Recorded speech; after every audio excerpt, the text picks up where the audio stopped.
ಶರಣರ ತತ್ವಾದರ್ಶಗಳನ್ನು ನಮ್ಮ ಜೀವನದಲ್ಲಿ ಮೈಗೂಡಿಸಿಕೊಂಡರೆ ಉತ್ತಮ ಸಮಾಜ ನಿರ್ಮಾಣ ಸಾಧ್ಯ ಎಂದು ವಿಜಯಪುರದ ಶರಣ ತತ್ವ ಚಿಂತಕ ಡಾಕ್ಟರ್ ಜೆಎಸ್ ಪಾಟೀಲ ಹೇಳಿದರು.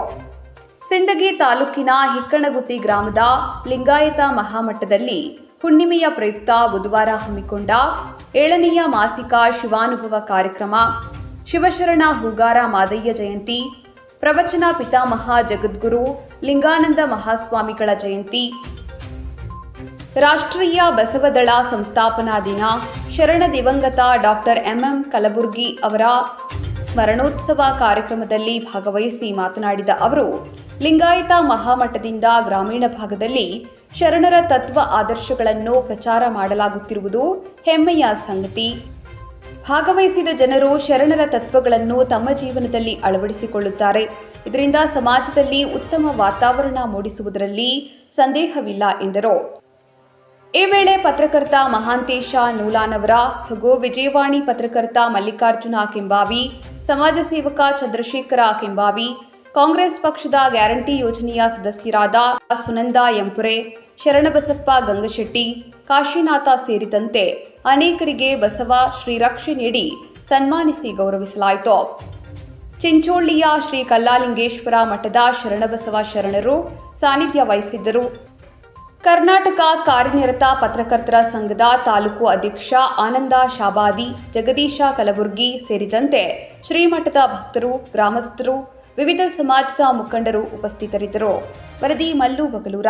ಹುಟ್ಟಿದ ಧರ್ಮ ಲಿಂಗಾಯತ ಅಂತ ಹೇಳ್ಕೊಳಕ್ ನಾಚಿಕೆ ಪಡುವಂತ ಇವತ್ತಿನ 21ನೇ ಶತಮಾನದೊಳಗ ಬಹಳ ಹೆಮ್ಮೆಯಿಂದ ಲಿಂಗಾಯತ ಮಹಾಮಠ ಅಂತ ಹೆಸರಿಟ್ಟು ಗ್ರಾಮೀಣ ಭಾಗದೊಳಗ ಲಿಂಗಾಯತ ಧರ್ಮ ತತ್ವವನ್ನು ಪ್ರಚಾರ ಮಾಡ್ತಿರುವ ಪೂಜ್ಯರಿಗೆ ನಾನು ತಮ್ಮೆಲ್ಲರ ಫಲವಾಗಿ ಬಹಳ ಭಕ್ತಿಪೂರ್ವಕವಾದ ಶರಣಾರ್ಥಿಗಳನ್ನು ಅರ್ಪಿಸ್ತಾ, ಇನ್ನೊಂದು ಕಡೆ ಸ್ವಲ್ಪ ದುಃಖ ಆಗ್ತದೆ. ಇಂಥ ಕಾರ್ಯಕ್ರಮಗಳು ಆರಂಭ ಆಗಿ ಯಾವಾಗ ಪ್ರಸಾದದ ಸಮಯ ಆಗ್ತದ ಆವಾಗ ಉಪನ್ಯಾಸಕರಿಗೆ ಮೈಕ್ ಬರ್ತದಲ್ಲ, ಬಹಳ ಶಿಕ್ಷೆ ಅದು. 1:30 ಆಯ್ತು ಪ್ರಸಾದದ ಸಂದರ್ಭ. ಎಲ್ಲರಿಗೆ ಪ್ರಸಾದದ ಕಡೆ ನಿಗಾ ಇರ್ತತಿ, ಅನುಭವ ನನಗೆ ಹೇಳಬೇಕಂತ ನನಗಿರ್ತದೆ. ಬಹಳ ದೊಡ್ಡ ಶಿಕ್ಷೆ ಇದು. ಸಂಖ್ಯಾ ಬಹಳ ಸಣ್ಣದಿದ್ರು ಹಿಂದೆ ಕಲ್ಯಾಣದೊಳಗ ಬಹಳ ಸಣ್ಣ ಮಟ್ಟದೊಳಗನ ಮಂಗಳವೆಡೆ ಒಳಗ ಆರಂಭ ಆಯ್ದ ಚಳವಳಿ ಕಲ್ಯಾಣದೊಳಗೆ ಹೋಗೋಷ್ಟ್ರಲ್ಲಿನೇ ಲಕ್ಷದ ಮೇಲೆ 96 ಜನ ಶರಣರು, 770 ಅಮರ ಗಣಾಂಗಗಳು ಅನುಭವ ಮಂಟಪದೊಳಗೆ ಸೇರಿ ಒಂದು ಬಹಳ ದೊಡ್ಡ ಚಳವಳಿ, ಇಡೀ ಜಗತ್ತಿನಾಗೆ ಗಮನ ಸೆಳೀತಕ್ಕಂಥ ಚಳವಳಿ ಕಟ್ಟಿದ್ರು. ಅದು ಆರಂಭ ಆಗಿದ್ದು ಇಷ್ಟೇ ಜನರಿಂದ. ಹಂಗಾಗಿ ನನಗ ಯಾವಾಗಲೂ ನಾ ಭರವಸೆ ಕಳ್ಕೊಳ್ಳೋದಿಲ್ಲ. ಬಸವ ತತ್ವ ಮತ್ತು ಬಸವ ಧರ್ಮ ಅನ್ನೋದು ಬಹಳ ಕಲ್ಲ ಮುಳ್ಳಿನ ಹಾದಿ. ಅದು ಇಡೀ ವ್ಯವಸ್ಥೆಯನ್ನು ಎದುರು ಹಾಕೊಂಡು ಹುಟ್ಟದಂತ ಚಳವಳಿ, ವರ್ತಮಾನದ ಬಿಕ್ಕಟ್ಟುಗಳಿಗೆ ಉತ್ತರವನ್ನು ಹುಡುಕೊಳ್ಳಕ್ಕೆ ಹುಟ್ಟದಂತ ಚಳವಳಿ. ಹಾಗಾಗಿ ಆ ಚಳವಳಿಯ ತತ್ವಗಳು ಇವತ್ತಿಗೂ ಕೂಡ ಸಮಾಜದಲ್ಲಿರುವ ಬಿಕ್ಕಟ್ಟನ್ನು ಬಗೆಹರಿಸುವ ಶಕ್ತಿ ಹೊಂದ್ಯಾವ ಅಂತಂದ್ರ ಬಹಳ ದೊಡ್ಡ ಮಾತೇನಾಗೋದಿಲ್ಲ. ನೋಡ್ರಿ, ಲಿಂಗಾಯತ ಅನ್ನೋದು ಬಹಳ ಜನ ಇವತ್ತು ನಮ್ಮಲ್ಲಿ ಒಂದು ಜಾತಿ ಮಾಡಿಕೊಂಡು ಅಂತ, ಅದೊಂದು ಜಾಗತಿಕ ಧರ್ಮ. ಅದೆಲ್ಲಕ್ಕಿಂತ ಹೆಚ್ಚಿಗೆ ಜಾನಪದ ಮಹಿಳೆ ನಮ್ಮ ತಾಯಂದಿರು ಹಾಡುಗಳ ಕಟ್ಟಿ ಹಾಡ್ತಿದ್ರು. ಇಡೀ ಲಿಂಗಾಯತ ಧರ್ಮವನ್ನ ಬರೀ 3 ಸಾಲಿನೊಳಗ ತ್ರಿಪದಿಯೊಳಗ ನಮ್ಮ ತಾಯಿ ಹೇಳ್ತಾಳೆ. ಏನಂತ? ಹಚ್ಚಿ ಹಣಿಯ ಮೇಲ 3 ಬಟ್ಟಿನ ವಿಭೂತಿ, ಹಚ್ಚಿ ಹಣಿಯ ಮೇಲ 3 ಬಟ್ಟಿನ ವಿಭೂತಿ, ಇಚ್ಛೆಯುಳ್ಳ ಲಿಂಗ ಎದಿ ಮೇಲ ಇದ್ದರ ಕಿಚ್ಚಿನ ಬೆಂಕಿ ತೋಳದೇನ. ಮೇಲ್ನೋಟಕ್ಕ ಇದು ಒಬ್ಬ ಹೆಣ್ಮಗಳು ತನ್ನ ಧರ್ಮದ ಬಗ್ಗೆ, ತನ್ನ ಸಮುದಾಯದ ಬಗ್ಗೆ ಬಹಳ ಹೆಮ್ಮೆಯಿಂದ ಮಾತಾಡೋಣ ಅಂತ ಅನಿಸ್ತದೆ ನಿಮಗೆ.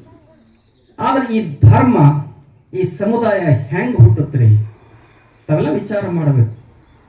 900 ವರ್ಷಗಳ ಹಿಂದ ಊರೊಳಗೊಬ್ಬ ಅಸ್ಪೃಶ್ಯ, ಒಬ್ಬ ದಲಿತ, ಒಬ್ಬ ದೀನ ಬರ್ಬೇಕಂದ್ರ ರಾತ್ರಿ 12 ಗಂಟೆ ನಂತರ ಬರ್ಬೇಕಿತ್ತು.